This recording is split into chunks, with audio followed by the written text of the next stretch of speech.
Namaste and welcome, beloveds, to this holy light circle, the celebration of the light within, infinite being, the light of infinite being. Yeah, I've been feeling for the last couple of days the celebration of the light within, infinite being, the light of infinite being.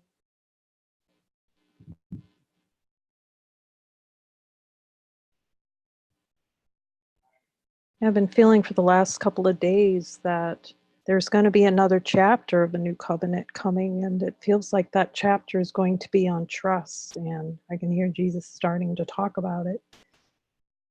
And he says in the Course, trust will settle every problem now. And as we go through the spiritual journey, we see how important that is. And he's talking about how we desire, like a desire and experience of not trusting. That's desired experience. Jesus, is there any desire for an experience of not trusting God?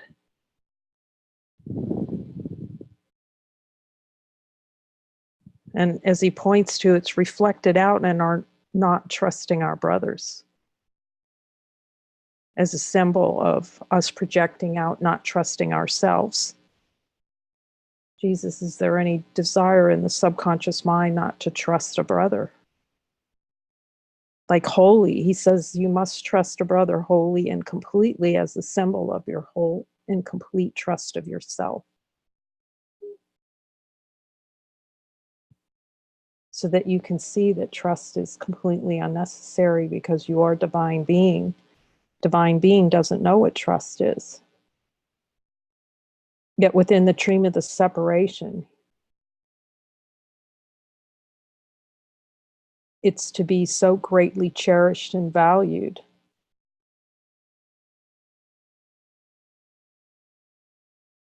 To deny the desire for an experience of not trusting. Not trusting wholeness and completion, that wholeness and completion is always here. And this is the symbol of the joining. Joining is trusting. Joining is acceptance of divinity, acceptance of God through acceptance of a brother as ourselves.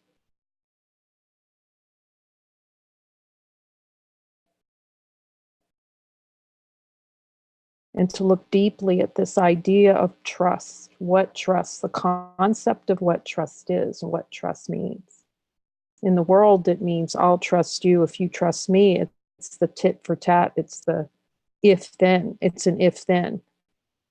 When Jesus talks about trust, he means absolute, unequivocal. Because unequivocal trust points to divine being. Trust will settle every problem now. Infinite trust. It's a pointer to what is, to infinite light.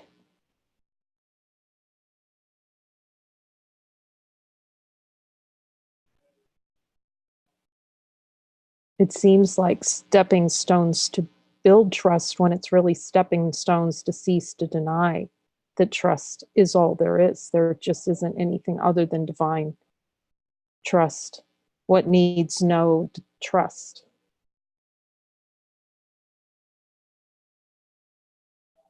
And so looking at the desire to experience not trusting, not fully being open to what's given, to what's here in every moment.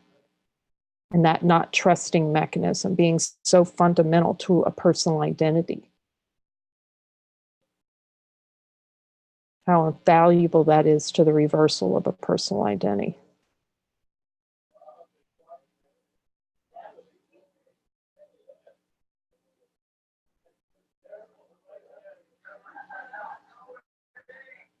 So really, we're continuing to talk about the beliefs as well, and trust being one of the things, the beliefs that the world is not trustable. Is there any desire for an experience of a world that's not trustable? Are there any beings below my level of awareness that I feel are not trustable? I'd like to see that.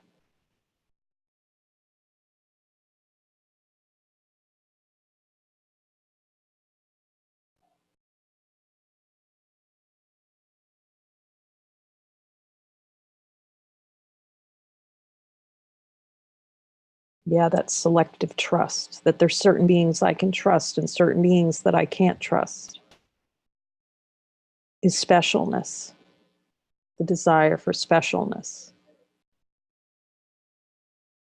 That certain beings have a qualification to be trusted based on some kind of list, subconscious list of what trust looks like or what trust means, which is the same as ordering thought and giving a thought, giving order. Not trusting is giving order to thought.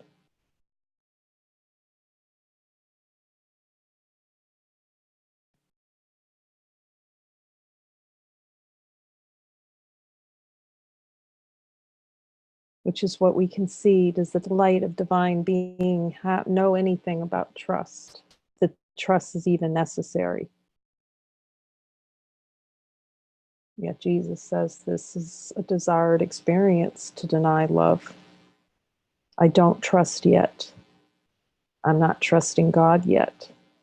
The yet. It's a delay in time. He's saying it's such a delay in time.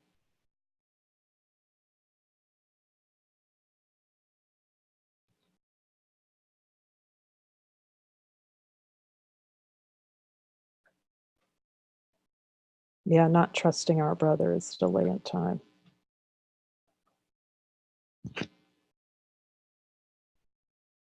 So we're looking at beliefs. The beliefs around sacrifice. You believe the journey with the Holy Spirit is sacrifice. Thus, you desire an experience of sacrifice. In following the Holy Spirit, actually, that the spiritual journey will contain sacrifice. It's a desired experience.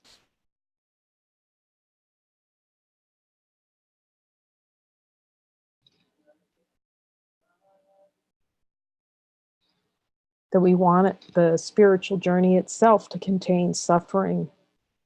Like, because there's so many beliefs that sacrifice is the way to salvation. Therefore, I must feel sacrifice. In the light of divine being, is it true that sacrifice must be experienced to awaken to the truth of who we are?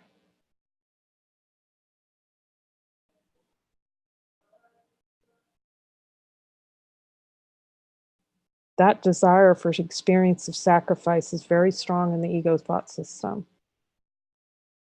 It's worth looking at so carefully. Otherwise, it will be a very hard spiritual awakening journey.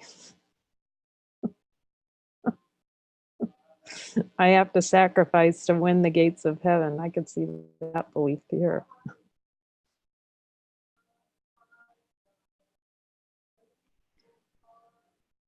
Another powerful belief in the subconscious mind that holds so tightly to the egoic identity or limited identity is you believe you cannot dispel any belief.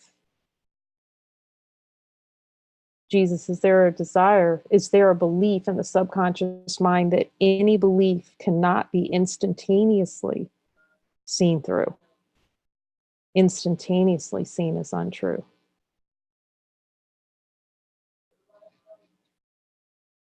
You believe you cannot dispel any belief. Thus, you desire an experience where you cannot dispel beliefs, or it seems elusive to dispel a belief. It's the same. That's the same as the desire for experience of time and a desire to hold on to part of personal identity. This is a means by which you delay acceptance of divinity. It's the same as the belief in order of difficulty of miracles. That some perception can be changed easier than other perception, yet all perception is the same, a miscreation in time.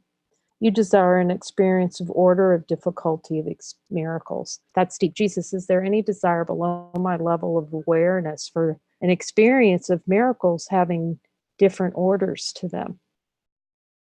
I'm willing to see that in the light of divine truth.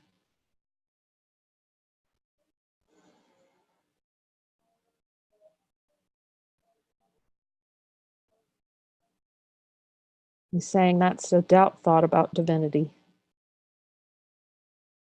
It's a desire for a doubt thought about divinity. That divinity has different miracles, and different miracles for different beings, and different beings with different capabilities around miracles. All with the desire to hold the self prisoner in time.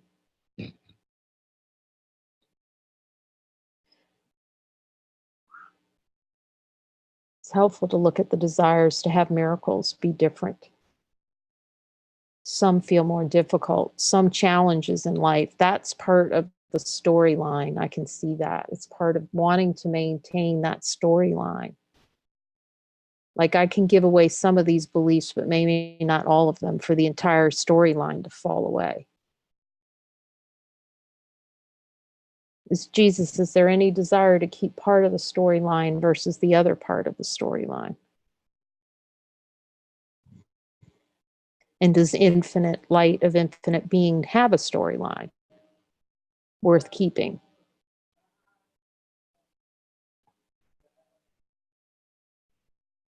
You believe that God rejects you. Thus, you desire an experience of feeling rejected.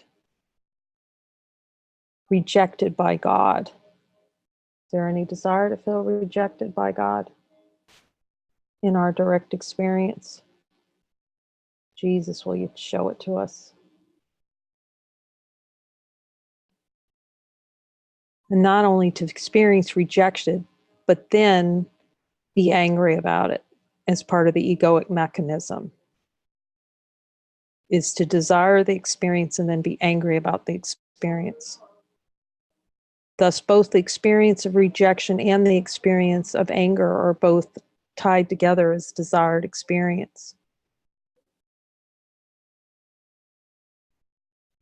And the desire to reject God is the desire to reject ourselves, to reject love, that love that's always here.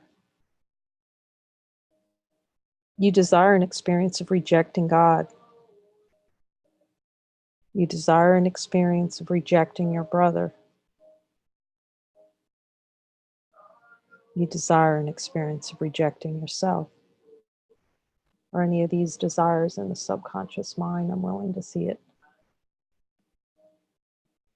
I lay this humbly at the feet of this light of divine being.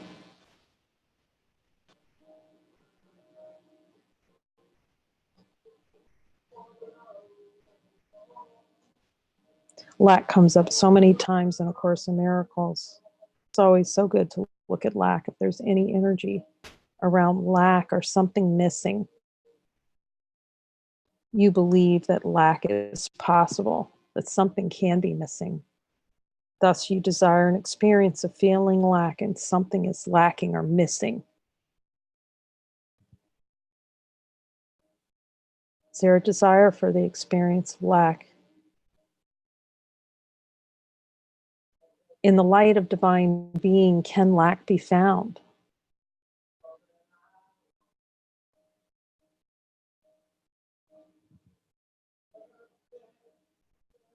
Is there lack in truth in the light of divine being? We can see that we can't be found, so it has to be desired. Is lack desired?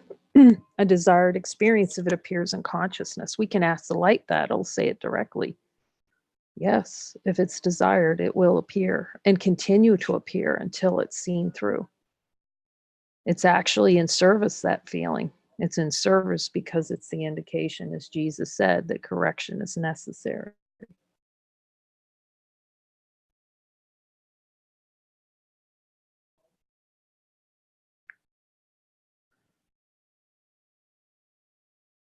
The amazing thing about what Jesus goes through in this course is like he leaves like no space for sideways.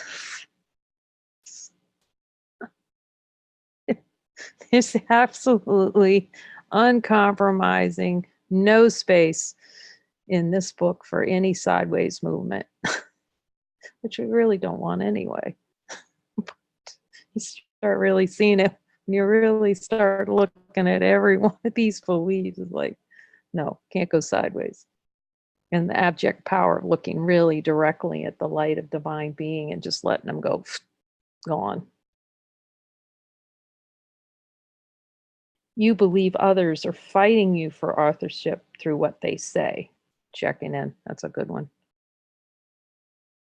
Is there any energy around that, Jesus? I want to see it.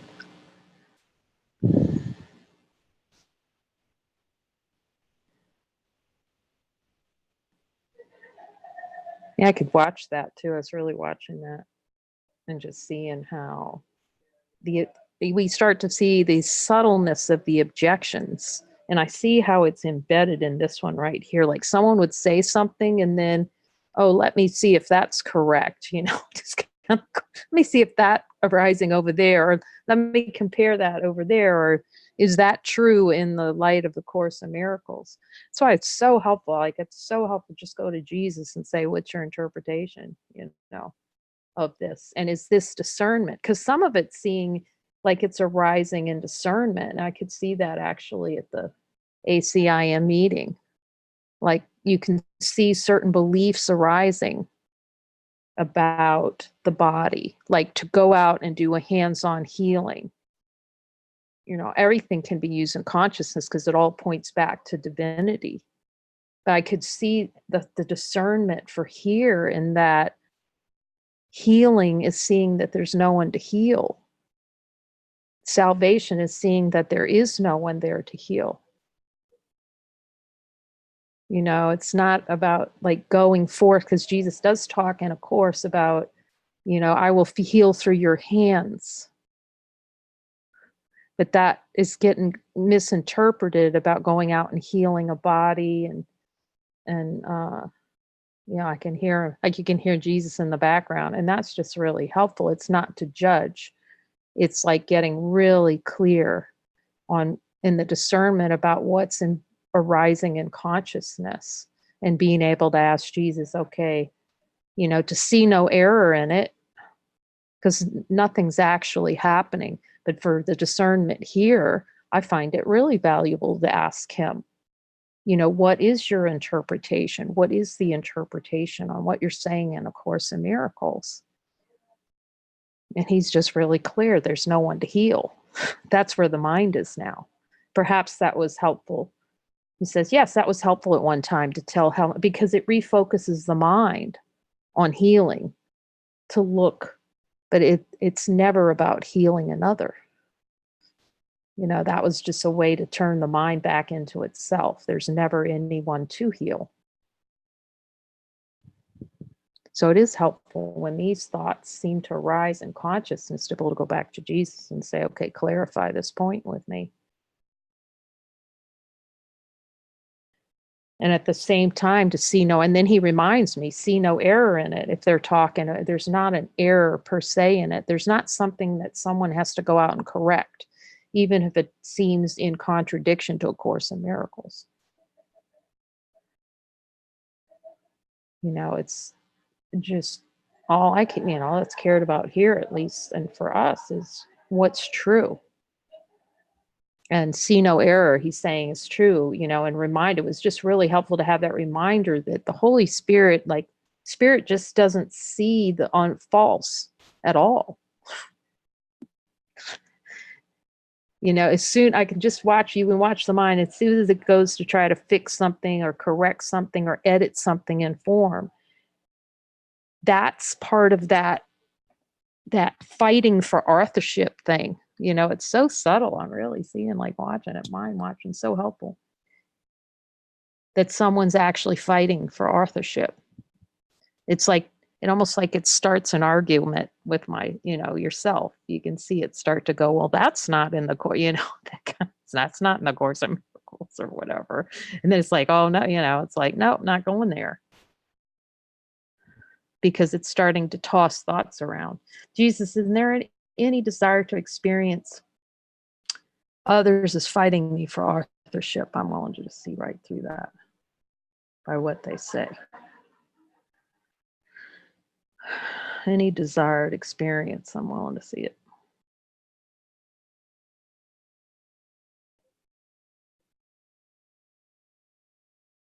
In the light of divine being. Yeah, that's still that belief that thoughts can define us. And looking for specialness through thought. It's very interesting to see.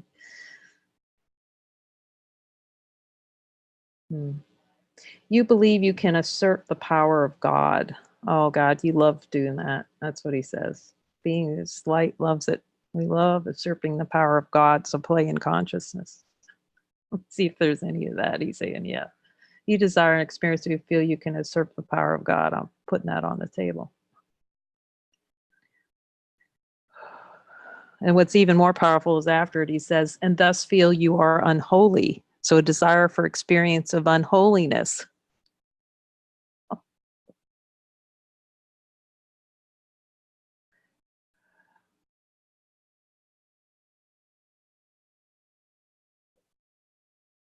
I lay that at your holy feet in the light of truth. Does the light have any interest in whatsoever in usurping the power of God? We find that.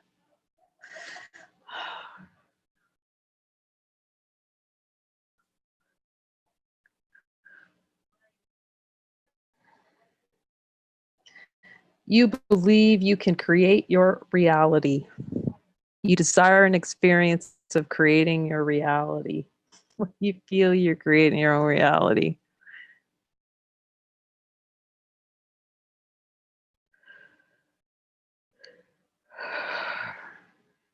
And wanted to see that in the light of a divine being, if there's any remnants.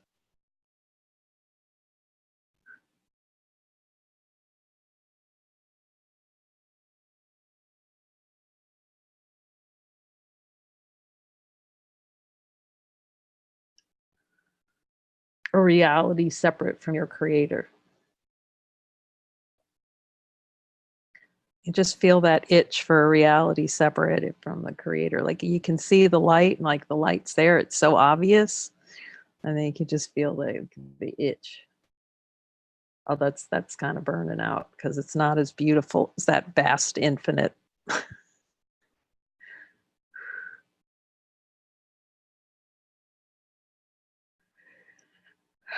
Vast infinite love. Jesus, is there any desire below my level of awareness for reality separate from the Father?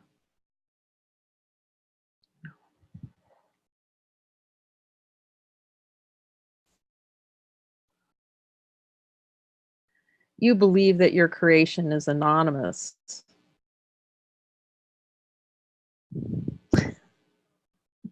Meaning you believe creation is without source. You desire an experience of being created without a source. God, that's the crux of it.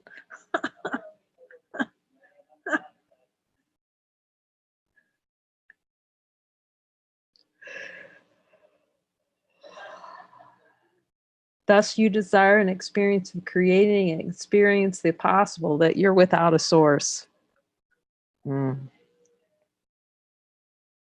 Is it possible in the light of divine being to be separate from source?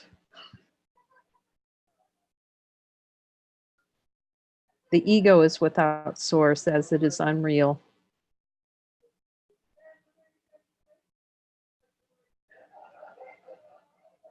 That's the spirits of being sourceless, the ego. The investment in identity separate from God is an attempt to be sourceless without a source. Obviously, rejection of God. Every time you read this, it just makes more sense. The ego is without sources, it's unreal. This is the desire to experience the unreal. Anonymous creation, a creation apart from the Father, apart from the whole. I'm willing to see any desire for that.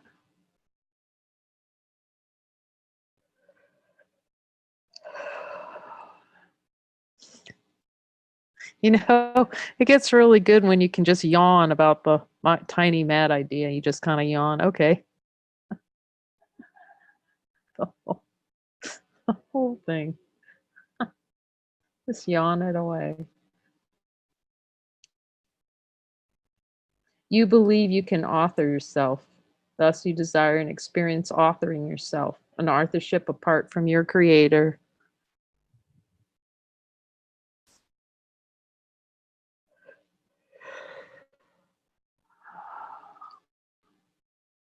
Jesus, is there any desire for an experience of authoring myself apart from God? Any residual energy? I'm willing to see it. I just said to Jesus, would it be really horrific if we like looked totally just so directly at it? He says, no. He said it's just an idea, right? That if you really looked like you'd blow up or something. He said it's the denial of the looking at it is that causes all the trouble. It's the, it's like saying that you don't want to deny it, but you really do, and then pretending like you don't. That's all the kerfuffling, actually. That's how you sound. Oh my God. It's the toe dipping that hurts.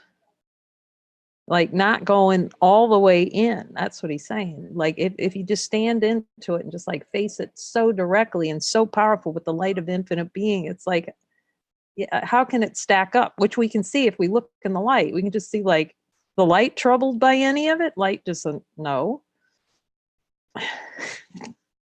So that's all that desired experience for the kerfuffling, Oh my gosh, it seems so real. It felt real before, and now it feels really unreal, actually.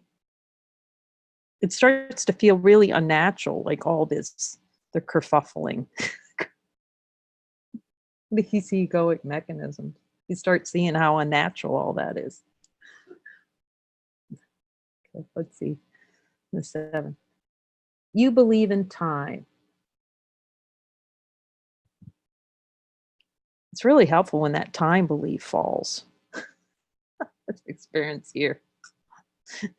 Although even when the time belief falls, like you can still like going through these with Jesus, I can see, those little niggling energetic dust bunnies. Because we already know time does not exist. In the light of infinite being, time doesn't exist. Death doesn't exist. We can all answer the questions. Divinity can answer the questions because we're one, and one already knows that there's no time. It's infinite being, full stop. I can see the whole ego is there to totally question true identity. Like everything Jesus says, of course. I guess we get it when we get it. Okay. You desire an experience of time through deny you are one with your creator. You desire an experience in which you deny you are timeless. Timeless, infinite being, desired experience to be a time-bound creature. Jesus, is there any desire to be a time-bound teacher? A time-bound creature in the subconscious mind?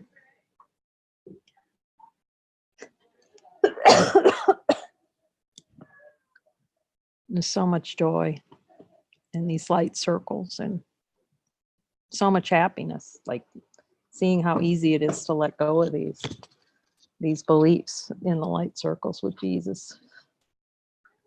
Nothing's going to stop these light circles. Not a single. Yeah, they're so valuable for here anyway, to look at all the beliefs. So I thank you for joining to look. We're looking a symbol of the desire to see what's true, divine being. So much love.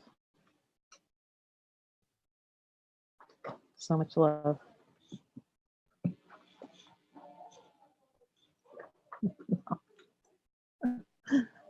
Namaste.